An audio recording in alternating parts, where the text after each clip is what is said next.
that we believe that they live here more or less something like 800 families. But don't catch me, maybe it was a little bit more, maybe a little bit less. This is what more or less Professor Yeshayahu Gavish, who's been excavating here for a year and a half, he assumed that approximately we're talking about 800 families, more or less, plus minus. In this small community, Dead Sea Scrolls. perhaps the same community who left Jerusalem right after the destruction of the temple. There was a bunch of people here that they already get very upset about what's going in Jerusalem. I have to tell you, the group of people that came to live in Qumran, perhaps they are the first Christians. And why? In Jerusalem, we have Levites, we have Kohanim serving the temple. Like today, like every other country, not everybody agree with the government, not everybody agree with the municipality, not everybody agree with the police chief department. Many of the people said, no, this is not the way to run the temple. This is not the way to do the sacrifice. This is not the way to pray. They said, oh, the hell with it. We are not going to stay in this city. We are not doing the things correct. They came down to the desert here to establish a new city and to start everything all over. That's why we found here the Holy Books. I give you a good example. So many rabbis in Jerusalem, so many Levites, and so many Kohanim who serve in the temple. We have a chief rabbi. We are very, very religious people. The only one who said to the people in the temple, to the money changer, he said, get out of the money changer. He said, get out of the temple. Was Jesus. Which means, in a way, Jesus was more religious than any other rabbi in the city. All the rabbi allowed the money, the business in the temple.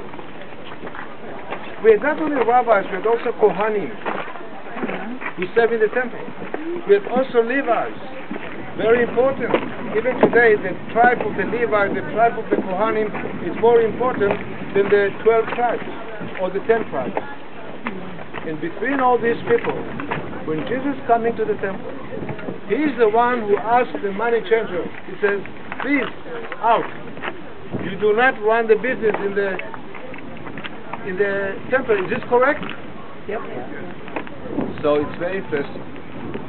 There are many people who say that this is the city, in the matter of fact, that the Christians start.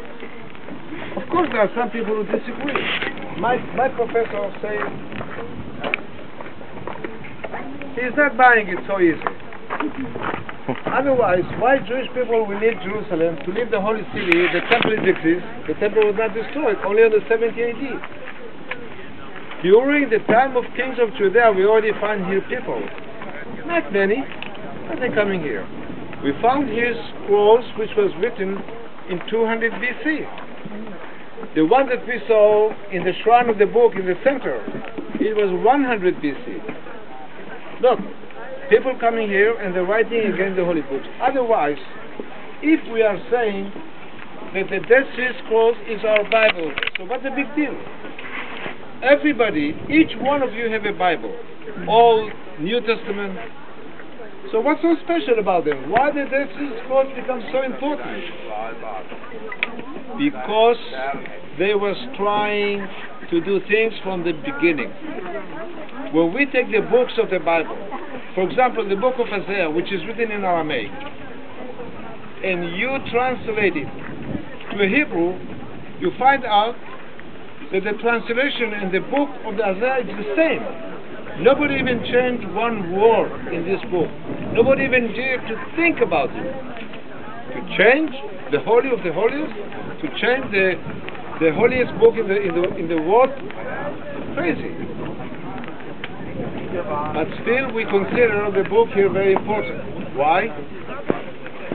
First of all, because this book, this parchment, 12 pieces of them showing us that the Bible was copied exactly. I want you to know something that I almost think many of you don't know. The Bible, the Old Testament, has been translated 351 times.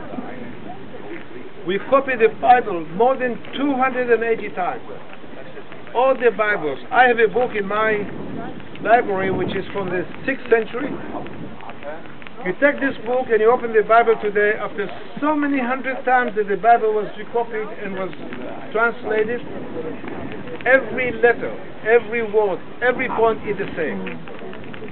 Which means that the Bible that we have is a real book. Nobody changed it. Number one. Number two. If this is the only Jewish place, and if John the Baptist taking Jordan River for the baptism, where are they going to go at night? To Jerusalem? Are you going to walk in the desert 5 days, every day, 10 kilometers in order to go to Jerusalem? Never. If you go to the Jordan River baptism, you want to go to some place in the overnight, and then you can go back. Jericho was very dangerous, just like Jerusalem. So the only place that you feel like home, you come here. You are among your people. The people who are writing the books, the people who pray day, the people who pray in the evening, the people who keep kosher. They believe in all their heart that this is the place to start everything all over again. One of my professors in the Hebrew University, who's a very religious man, his name is Sheshayahu, like the Bible,